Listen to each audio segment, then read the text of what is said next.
Welcome to Joe Stunner Boxing.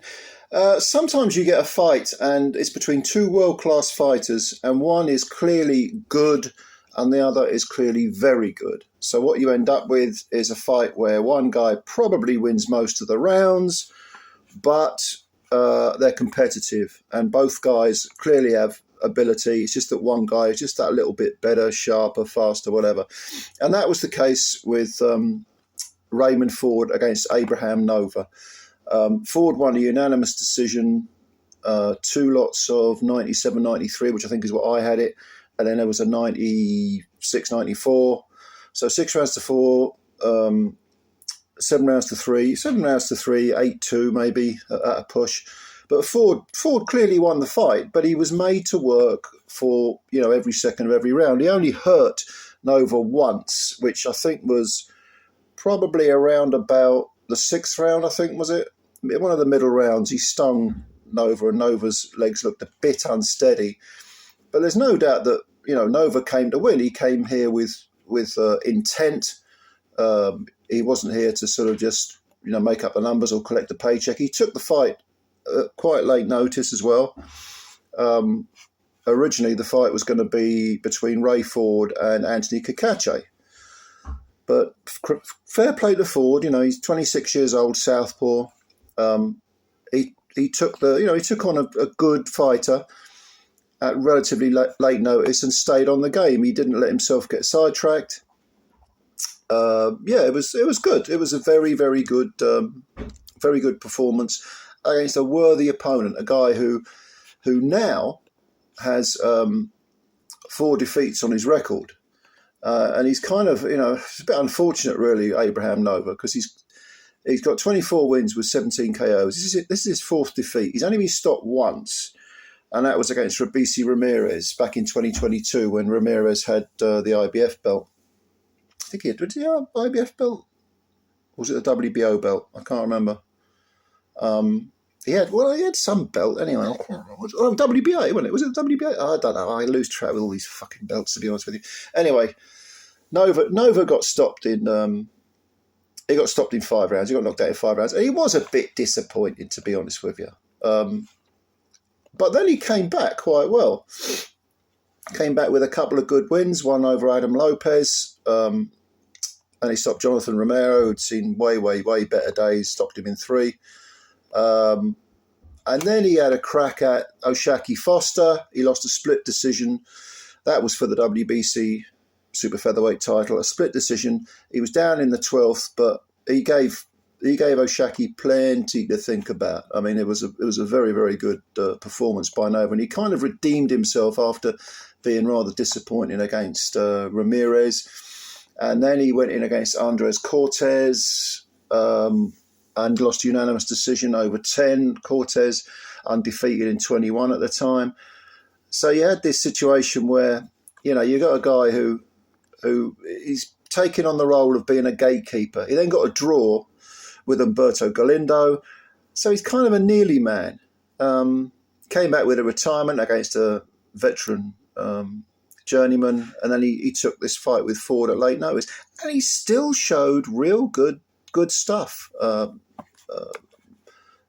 Nova did. He's 31 years old now. So chances are running out for him. He's an orthodox fighter. He likes to put on pressure. He's a come forward guy. Not a tremendous amount of variety, I would say, or imagination. He does the basics well. He comes forward and looks to fire clubbing punches, and he's not to be dismissed. Don't get me wrong. He is a world class super feather. But Ray Ford, younger by 5 years, he just looked a lot slicker and a lot faster. Like I say, southpaw, he was usually punching first for, I'd say, 80-90% of the time. Very accurate. Only has 8 KOs in 18 wins now, which is, of course, is not that many.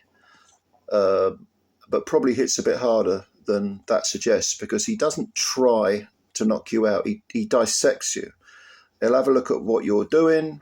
He'll implement his own game plan and he'll nullify whatever you've got to offer.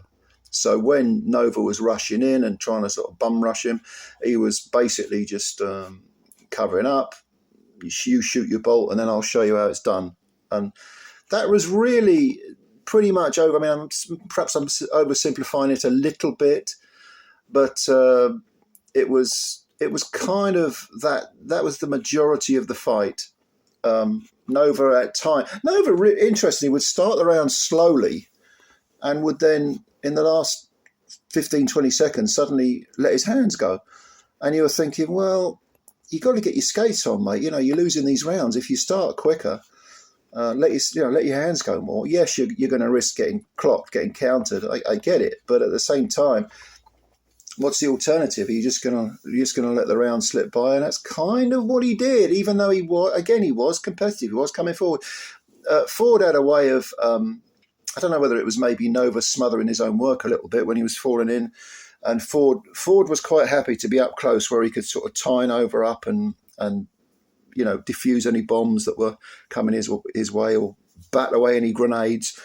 And there were a couple of times when Nova got Ford on the ropes and tried to give him a shellacking, and Ford just got a nice high guard, rode out a little 5-10 second storm, and then came back.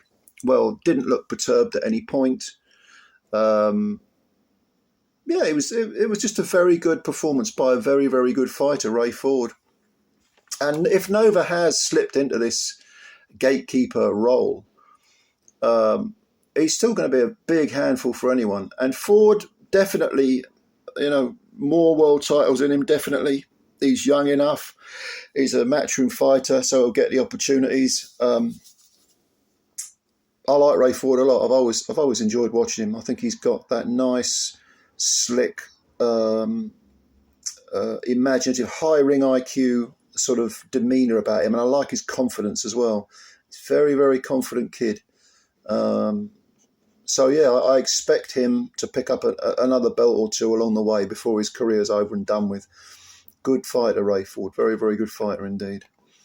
For Abraham Nova, like I say, 31 years of age.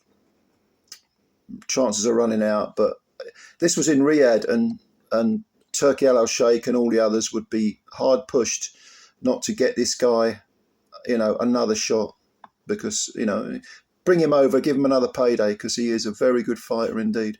But let me know what you think. How highly do you rate Ray Ford? Don't forget, Ford's one defeat is to Nick Ball down at featherweight, where he lost his WBA title, and Ball was on this card, defending his belt against Sam Goodman. More about that later. But maybe if Ball was to eventually come up to super feather, they could have a rematch. I don't know. I mean, good fighters. Good, those featherweights, super featherweights. That's especially as you've got Inoue, who's down at super bantam, who's probably going to move up to featherweight next year. That's hotting up. That 126, 130 pound area of boxing is definitely hotting up. But anyway, let me know what you think. Comments below, as usual. Thank you for watching. Please subscribe to the channel if you're new and hit the like button. Thank you, ladies and gentlemen. Spread the word about Joe's Ton of Boxing. More to come. Bye for now.